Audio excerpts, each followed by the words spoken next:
Okay, so one of the things I see a lot of printers doing with social media is really having a tactical approach. And some of the advice I might give them is to really have a strategy first. You need to have an online marketing plan, which includes social media, that actually describes, who we're targeting, how we're going to reach them, what social media network, how we're going to communicate with them regularly, instead of just providing, starting up a Facebook page as an example. That would be the first thing I would ask them to focus on, versus so many of them start with that tactical approach and then they're frustrated down the road because they didn't really write a strategy and what to measure against, and that's what I would suggest they do.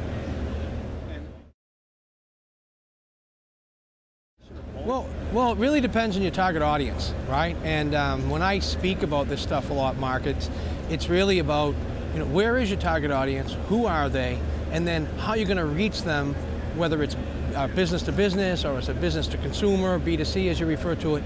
But you have to understand, is your target audience there? And then how am I going to reach them? Today, fortunately or unfortunately, whichever way you look at it, these social media platforms, Facebook, Twitter, LinkedIn, and YouTube, actually increase your search engine optimization, your organic search. So if you're not there and you're not posting in those things using your keywords, then you might not find yourself in the searches in Google much more readily as the competition that is. So that's something they need to think about as well.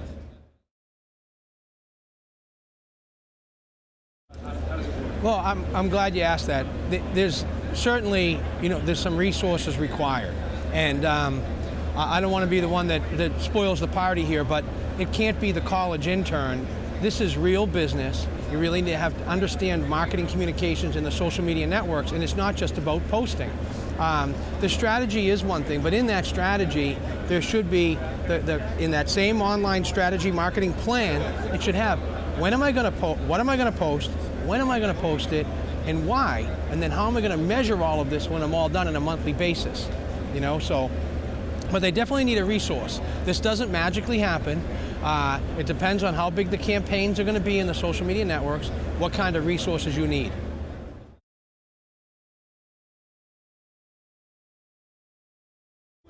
Well, I have customers, there was one today that actually got an inquiry on Twitter, right? And that's not always what usually happens, though. Usually what happens is the conversation and the engagement and sharing of information in these social networks, one of the goals is to drive them back to your website. And that's where your website needs to be engaging. And we can track that they came from these networks and then they downloaded a white paper, right? Those are all metrics that we can use to see how this is working with us. But there's no, I'm living proof. I have 200 customers on a particular software application that we promoted a long time ago that only was delivered through social media, and that's how we got those customers. So.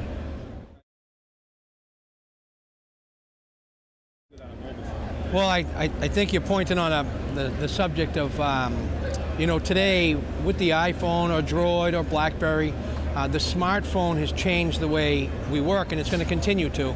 I don't want to throw out statistics, but they're talking somewhere around 3 years that 70% of the way that we'll communicate on the internet will be through the mobile device. So whether we're using the mobile device for our social media campaigns, or we're using our mobile device with a QR code and a printed piece, we need to make sure that when they go to the place, that it's mobilized, right? That it's mobile ready, your content is mobile friendly, versus you can't drive them to you can, but you shouldn't drive them to your full-size website when they're trying to read it on a mobile device. It's not the same concept.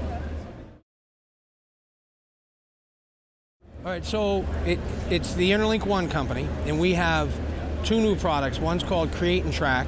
It was probably launched a year and a half ago, so it's really not new. That allows you to build and track QR codes. The thing that we recognize is all of these folks were making QR codes and they were driving them to websites that were not mobile ready. So we built a mobile CMS tool called iFlyMobi, iFlyMobi.com, where you can build a mobile website in a matter of minutes, right? And that way, and it generates a QR code at the same time. When you put the QR code piece there, they're actually driven to a mobile-friendly website.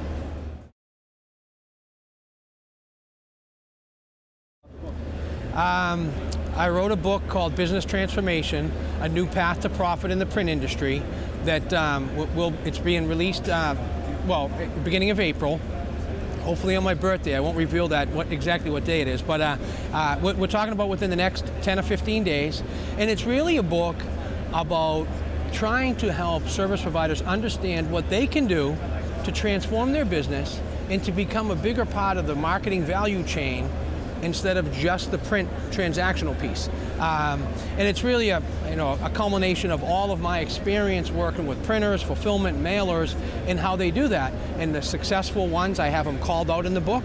And then I have some that weren't so successful, and what they could have done to make that different. And it goes all the way back to business basics, some fundamentals here. This isn't really a lot of magic. At the end of the day, it's really about getting back to business fundamentals and how you can actually make that a better chance to be successful in your business transformation if that's what you choose to do. All right, thank you very much.